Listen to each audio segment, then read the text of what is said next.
pero vamos a hacer lo más del tiempo. Página 978.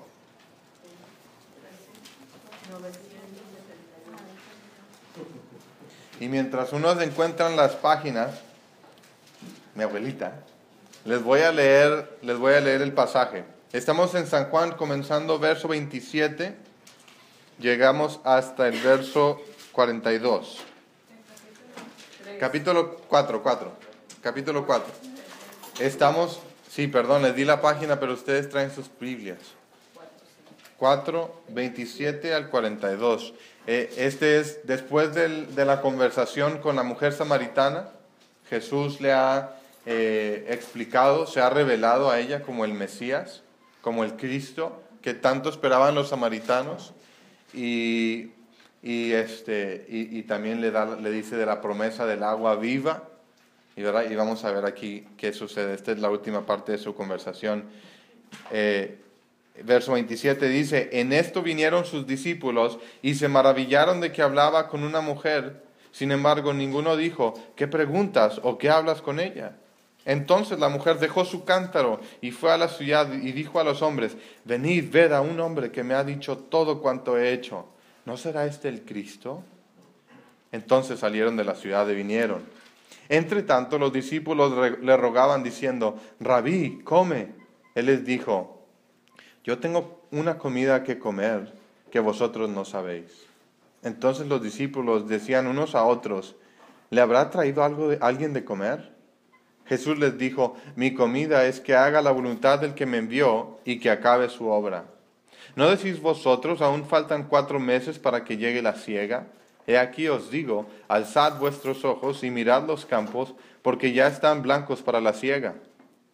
Y el que siega recibe salario y recoge fruto para vida eterna, para que el que siembra goce juntamente con el que siega. Porque en esto es verdadero el dicho: uno es el que siembra y otro es el que siega. Yo os he enviado a segar lo que vosotros no labrasteis, otros labraron y vosotros habéis entrado en sus labores. Y muchos de los samaritanos de aquella ciudad creyeron en él por la palabra de la mujer, que daba testimonio diciendo: me dijo todo lo que he hecho. Entonces vinieron los samaritanos a él y le rogaron que se quedase con ellos, y se quedó ahí 2 días. Y creyeron muchos más por la palabra de él, y decían a la mujer: ya no creemos solamente por tu dicho, porque nosotros mismos hemos oído y sabemos que verdaderamente este es el Salvador del mundo, el Cristo. Amén. La palabra de Dios que nos transforme hoy. Vemos regresemos al verso 27, y quiero que veamos aquí cómo Jesús transforma a las personas de un momento a otro. Llegaron los discípulos y ven que está hablando con la mujer, y no se atrevieron a decir una palabra, ¿verdad? No se atrevieron a hablar porque menciona que solo estaban esto pensando. A lo mejor después los discípulos compartieron esto con San Juan, ¿verdad? Cuando estábamos con la mujer samaritana llegamos y ni dijimos nada, ¿verdad?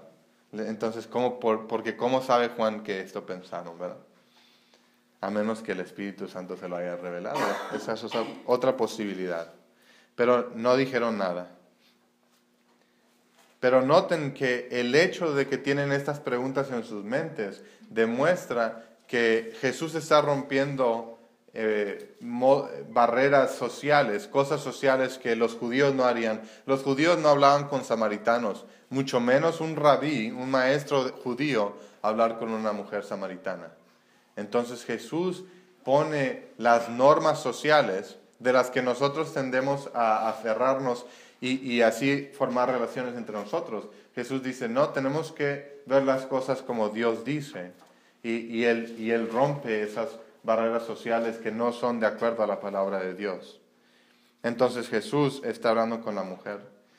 De igual manera, seguir a Jesús hoy por medio de su palabra incluye meditar en su palabra para nosotros, esperar ver cómo la palabra de Dios nos llama a cambiar nuestras propias actitudes de nuestro corazón, maneras de ver muchas cosas y nuestro modo de vivir. O sea, hay maneras en que nosotros vemos el mundo que posiblemente son incorrectas, o pensamientos que tienen que ser transformados. y debemos como los judíos, los discípulos, notan aquí que Jesús está rompiendo una barrera. Cuando nosotros vengamos a las Escrituras, debemos de buscar el significado de las palabras en nuestras vidas y buscar cambiar cuando nos llamen a algo diferente. Nada más quería que vieran esto. En el verso 28 vemos algo mejor, esa es la transformación de los discípulos judíos, ¿verdad? De los discípulos. Y en el verso 28 y 29 vemos la transformación de los gentiles, de los que no son judíos. La mujer samaritana. La mujer samaritana dejó su cántaro, ¿verdad? Y fue a la ciudad y dijo a los hombres. Imagínate, está hablando ahí Jesús. La mujer venía a sacar agua del pozo a horas en las que nadie venía porque era una rechazada socialmente, ¿verdad? Ella estaba tratando de evitar a la gente de la ciudad, pero Jesús la transforma tanto, le dice, tengo agua viva de que es la vida eterna, y la mujer por fe confía en eso, tanto que va corriendo a decirle a toda la gente que ella evita toda su vida, a decirles, ¿será este el Cristo? ¿Verdad? Vean la transformación increíble. Y piensan, ¿cómo puede ser esto en mi vida? A lo mejor yo tengo a alguien de la familia que me hizo algo hace muchos años y yo no le hablaría. Y no hemos perdonado, ¿verdad? Pero cuando recibimos el perdón de Cristo, que es mayor que cualquier perdón que podemos dar nosotros, debe de transformarnos para buscar la reconciliación. Por lo menos ir a decir a alguien, te perdono, ya no tengo ningún problema con lo que sucedió, ¿verdad? Tengo paz. A lo mejor estuvo mal o como sea. A lo mejor no quieras platicar, pero hay que buscar reconciliación. Esta mujer va y dice, vengan a conocer a Jesucristo, ¿verdad? Y vienen, transformada. El cántaro la dejó atrás como un símbolo para nosotros, que como nosotros nos aferramos a las cosas del mundo, y Jesús nos dice, no se aferren a las cosas del mundo, yo tengo la vida eterna. O como doña Gloria nos dice, uno no puede trabajar todos los días y no visitar al Señor, ¿verdad? Entonces tiene uno que poner fe en que el Señor dice, yo si le doy de comer a los pájaros, les voy a dar a ustedes, que son mayor que los pájaros. Entonces hay que confiar en Cristo. Eso lo vimos entonces aquí, la transformación de Él. De los siguientes versos 31 y 32 quiero que veamos. En el 30 vemos que la mujer habla con ellos y ellos vienen hacia Jesucristo. En el 31 y 32 y más quiero que veamos la intimidad de Jesús con su Padre, la relación que tiene hijo con su Padre. Dice, los discípulos le rogaban diciendo, Rabí, come. Recuerden que Jesús, cuando llega con la mujer samaritana, ya tenía sed. Ha estado caminando por toda la mañana. Llega a Sicar y le dice a la mujer, dame de beber. Y la mujer le dice, en vez de decirle, aquí está el vasito, toma, ¿verdad? No le da eso. Le dice, ¿cómo tú, siendo judío, vas a platicar conmigo y me vas a pedir agua? Porque los judíos no tocarían los vasos de una samaritana. Tenían rituales de contaminación y de limpieza, y si los judíos no confiaban que los samaritanos hicieran los rituales adecuados, entonces pensaban, si toco el vaso, voy a estar contaminado y no voy a poder entrar al templo, no voy a poder hacer los rituales que Dios manda, entonces no tocarían. Y Jesús le dice a la mujer, la envía a pensar, le dice, yo tengo un agua mejor. Jesús siempre está apuntando a la cruz. Bueno, pero lo que quería que viéramos es que Jesús todavía tiene sed. La señora dejó el cántaro, jamás le dio el vasito, ¿verdad?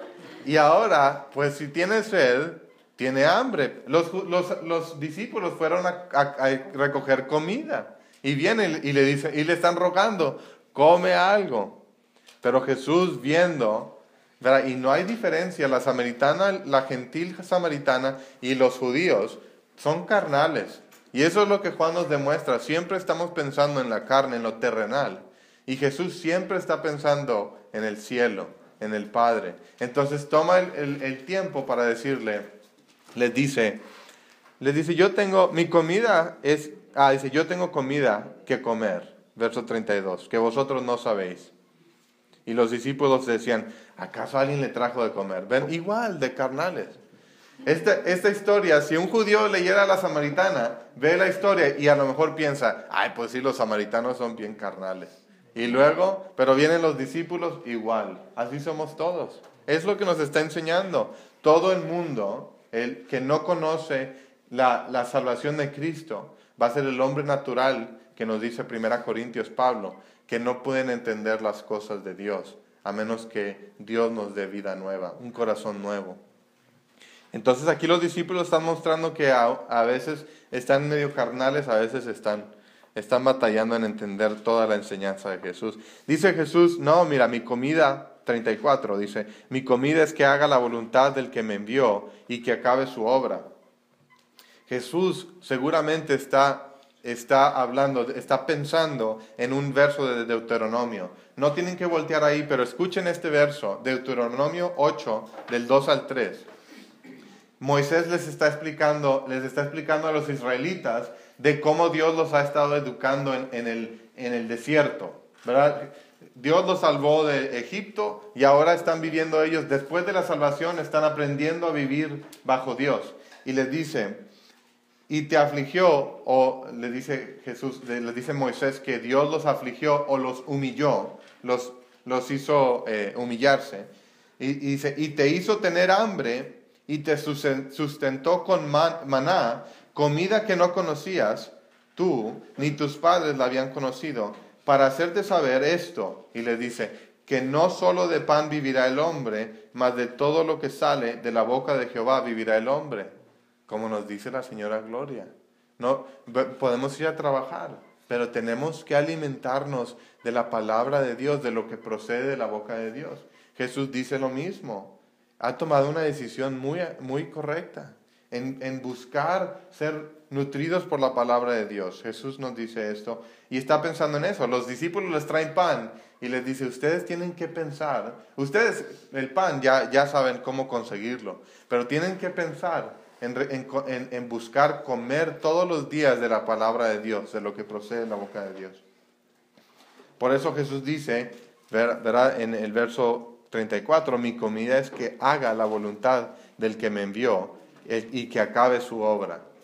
Dios, Jesús se alimenta, su sustento, su vida, su gozo es obedecer lo que Dios lo mandó a hacer, servir a Dios.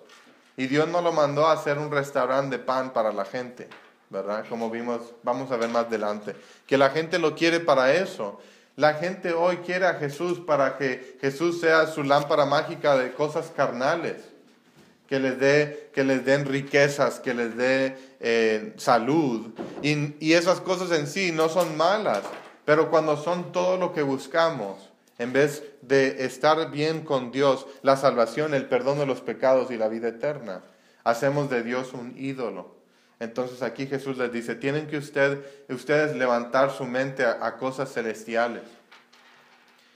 Y Jesús en San Juan dice, siempre está diciendo que está en la obra del Señor. Noten, en Juan 5:36, no tienen que ir, pero dice, las obras que el Padre me dio para que cumpliese, las mismas obras que yo hago, dan testimonio de mí que el Padre me ha enviado. Juan 6:38 dice, porque he descendido del cielo, no para hacer mi voluntad, sino la voluntad del que me envió. Y fíjense que Jesús se presenta como el Hijo obediente. En Juan 7:16, Jesús le respondió y dijo, mi doctrina o mi enseñanza no es mía, sino de aquel que me envió. 7:18, el que habla por su propia cuenta, su propia gloria busca, pero el que busca la gloria del que le envió, este es verdadero y no hay en él injusticia. Y en el 7:28 dice, con que ustedes me conocen y saben de dónde vengo, les dice a los judíos. Porque ellos decían, pues este es el hijo de María, ¿verdad? Que es un hijo bastardo, o sea, que fue antes del matrimonio, fue fuera del matrimonio. Entonces, no, sabemos de dónde viene este Jesús, ¿verdad? No hemos creído el nacimiento milagroso. Entonces Jesús le dice, ustedes creen que me conocen, que soy el Jesús de Nazaret. No he venido por mi propia cuenta, sino que me envió uno que es digno de confianza y ustedes no lo conocen. Y Jesús dice, ustedes no pueden ver más allá de mi nacimiento milagroso. No pueden ver más allá de la carne. Siempre tienen que pensar primero que fue un nacimiento malo. Y dice, pero aquí están las señales que demuestran que no es cierto, que demuestran de dónde vengo. Pero como no conocen al Padre, no lo reciben a Él. 8:16 dice, y si yo juzgo, mi juicio es verdadero, porque no soy yo solo, sino yo y el que me envió el Padre. Jesús siempre está hablando, porque en su mente siempre está lo que Dios lo mandó a hacer. Siempre está en las cosas del Padre.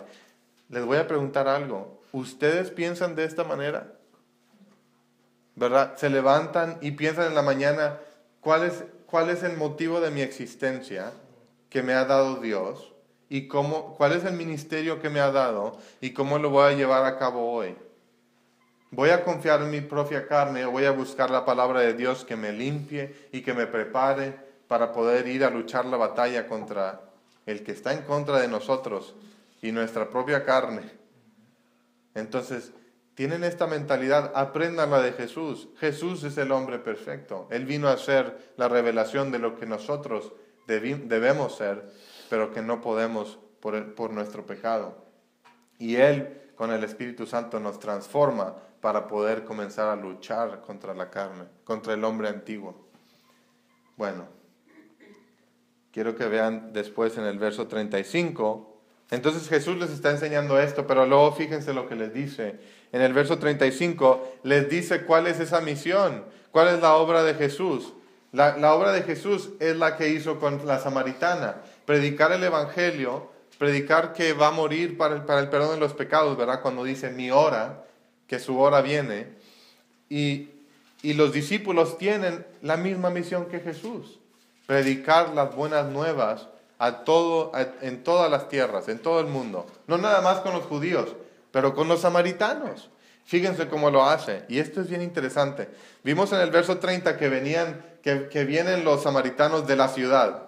Jesús está fuera en el pozo y les dice en el verso 35, ¿no decís vosotros, aún faltan 4 meses para que llegue la siega? Probablemente estaban en una temporada donde no había siega, se veía que no era tiempo para venir a cortar el campo.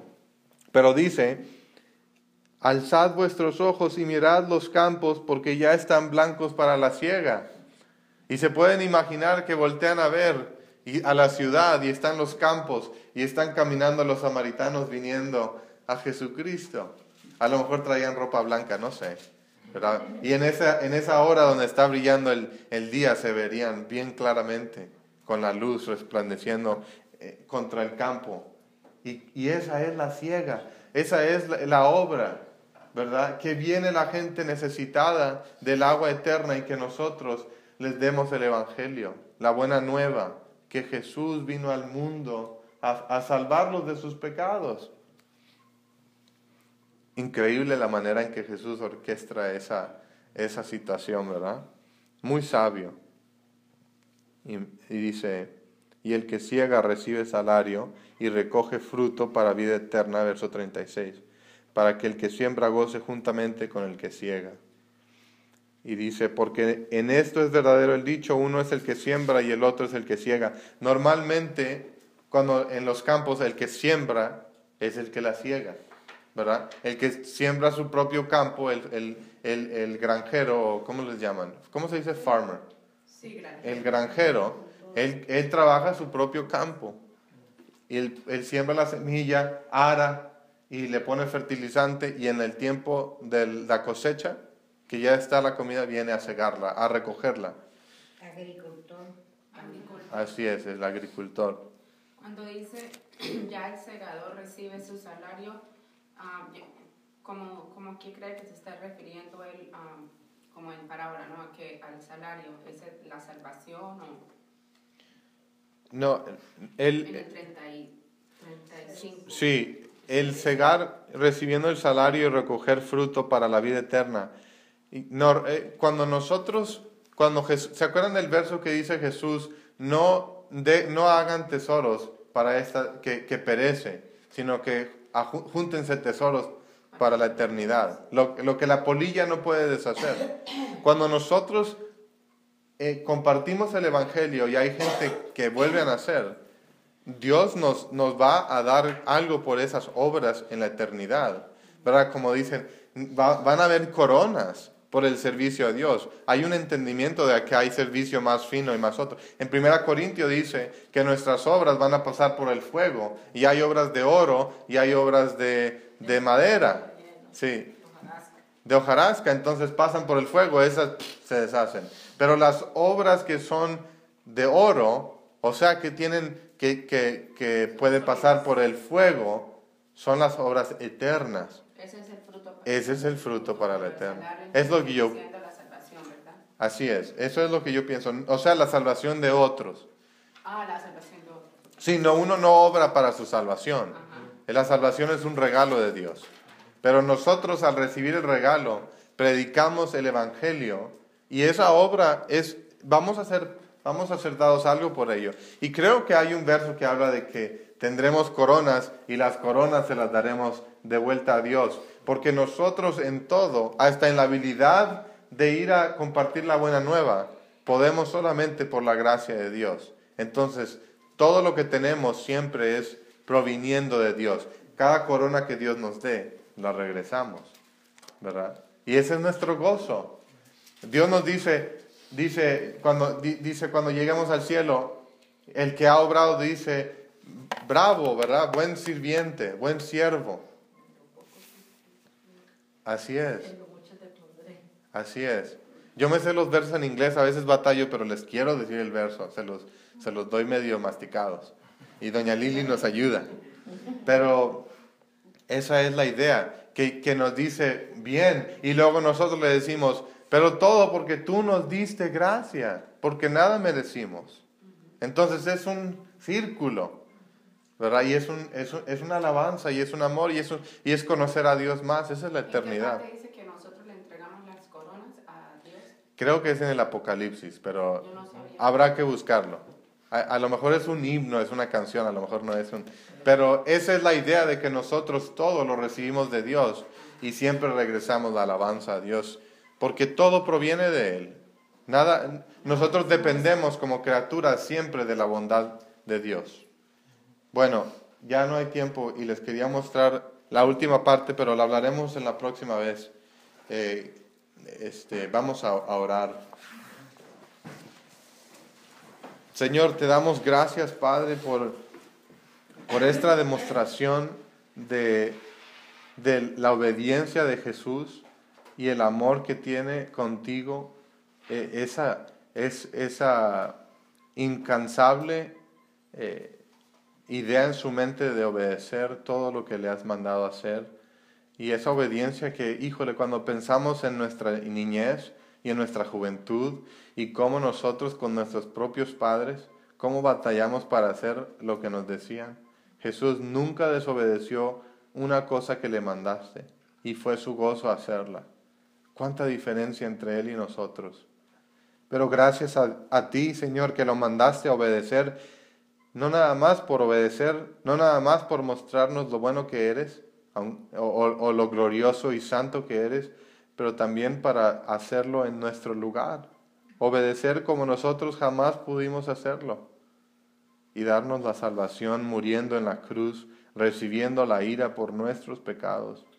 Señor, que esta verdad sea el alimento de todos nuestros días, que no salgamos de nuestras casas sin meditar un poco en esto, y que nos llegue a transformar para salir como gente en humildad, buscando cegar, buscando a los que aún no te conocen, Padre, y tener valentía y la humildad unida, no son inseparables.